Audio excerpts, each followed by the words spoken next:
নমস্কার। এখন আমি যেখানে দাঁড়িয়ে রয়েছি সেটি দুর্গাপুরের যে কয়েকটি বিশেষ বিশেষ জায়গা রয়েছে তার মধ্যে এটি একটি অন্যতম। এটির নাম হচ্ছে পাথরঘাটা কালীবাড়ি।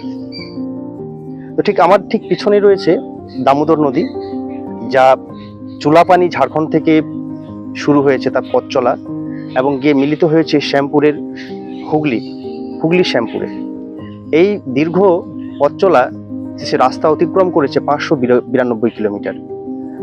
এবং এইখানে ঠিক এই দামোদর নদীর পাড় ঘেঁষেই রয়েছে মায়ের মন্দির। সামনে যেটা রয়েছে সেটা হচ্ছে মায়ের পুরনো মন্দির, তার ঠিক পিছনে রয়েছে মায়ের নতুন মন্দির। তো এই জায়গাটি প্রথম আমি আসি বা এই জায়গাটির সঙ্গে আমার পরিচয় করান আমার বাবা, এবং এই জায়গাটিতে এসে আমি এক চরম তৃপ্তি এবং শান্তি অনুভব করি। এই জায়গাটিতে এসে যখন বাবার কথা মনে হলো তখন আপনাদের সাথে সবার সাথে একটা শেয়ার করি কথা, যে আমাদের সব থেকে বড় গুরু হচ্ছে বাবা মা।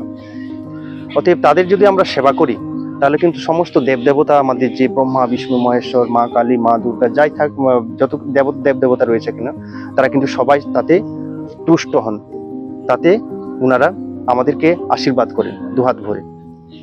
তো সারা দিনের শেষে আপনি যখন কর্মব্যস্ততার মধ্যে থেকে বাড়িতে ফিরবেন, দুটো সময় বাবার সাথে বসে কথা বলবেন, মায়ের সাথে বসে দুটো কথা বললেন, তাহলে দেখবেন আপনি নিজেও একটা খুব চরম তৃপ্তি অনুভব করবেন এবং বাবা মা ওনারাও একটা চরম তৃপ্তি অনুভব করবে।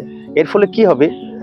এর ফলে আমাদের তার যে আশীর্বাদ আমাদের মাথার উপর এসে বর্ষিত হবে এবং আমাদের প্রাত্যহিক জীবনে যে কোনো সমস্যার মধ্যেই আমরা পড়ি না কেন, তাতে কিন্তু আমরা সেই সমস্যার থেকে খুব সহজেই আমরা অতিক্রম করে বেরিয়ে চলে আসবো। হরি ওম।